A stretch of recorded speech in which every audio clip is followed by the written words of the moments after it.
G'day guys, my name's Hayden, I am an emergency doctor and I help people learn how to have difficult conversations. Today we're going to be discussing my favourite framework for responding to emotion. If you've ever been in a difficult conversation, you will know that there is always emotion involved. By the end of this video, you will have a way of thinking about emotions that will empower you to effectively de-escalate the other person, no matter where they're sitting on the emotional Richter scale. And what's more, just having this model in your head will empower you to keep your own emotions in check, which we know is at least half the battle when it comes to having a difficult conversation. Anyway, look, I hope you enjoy the video.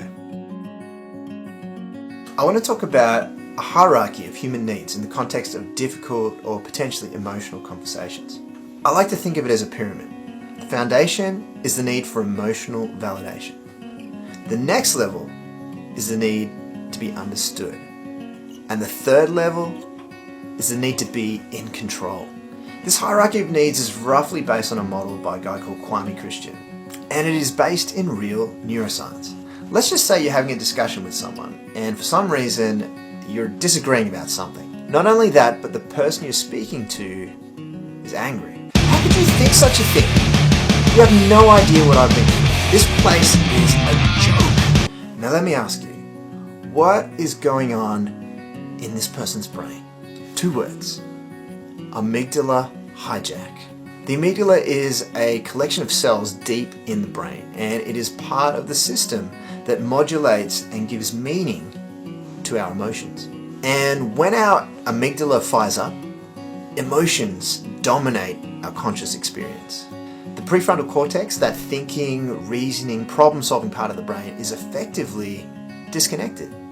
The amygdala has hijacked the system. What to do? Well, I can tell you what we tend to do. It's one of 3 things. 1, we get emotionally triggered ourselves.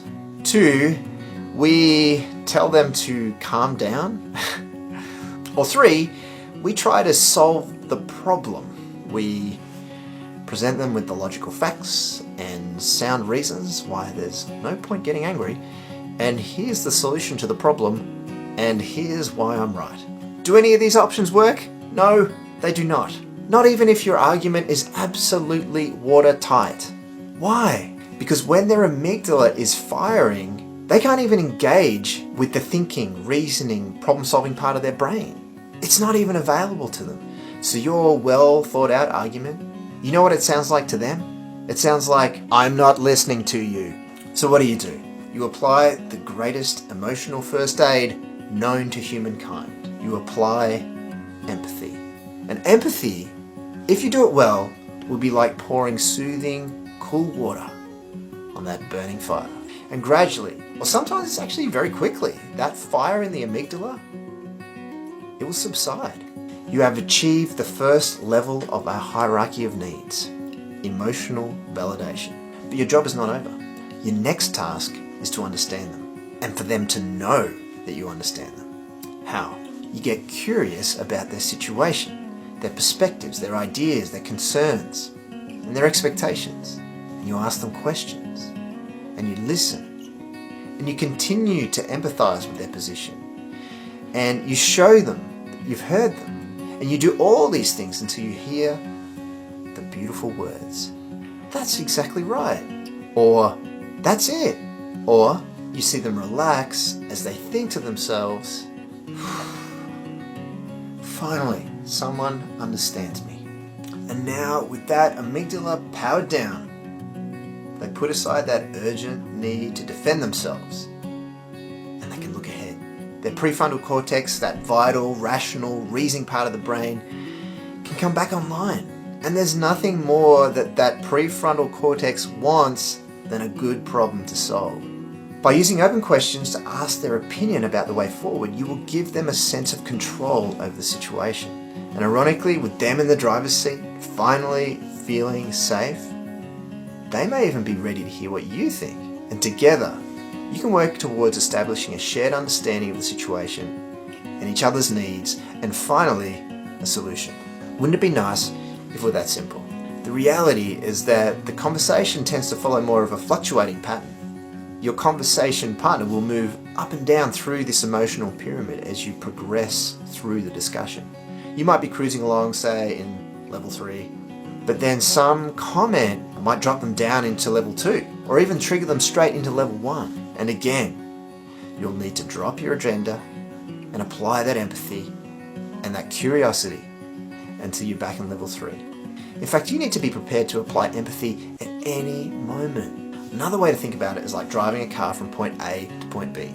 Before you leave point A, you at least have a rough idea of how you're going to get to point B, the route you're going to take. This is like the structure of your conversation, but there's much more to driving from point A to point B than just following the route. You need to stay within your lane for starters. Plus, you'll need to continually adjust your speed and respond to new circumstances as they arise. This continual moment-to-moment monitoring and adjustment is like the empathy you apply throughout the conversation. It's not the same as following the route, but without it, there's a good chance you're not going to reach your destination. Now, does this model explain every intricate nuance of emotional and cognitive change that happens in a difficult conversation? No, of course it doesn't. It's a simplification. But that's what makes it so useful. So what's the take-home message? You need to be aware of where you are in the structure of the conversation, but you also need to be ready to apply your empathy and your curiosity at any moment. If you see something, say something. Don't let these spot fires grow into raging infernos. Guys, thank you so much for watching. I hope you got a lot out of that. If you've got any suggestions, feedback or requests, make sure you put them in the comments section below. If you've never put a comment in YouTube before, I challenge you for this to be the day. And just remember, the day that you realize that difficult conversations are no longer that difficult, the world will open up to you.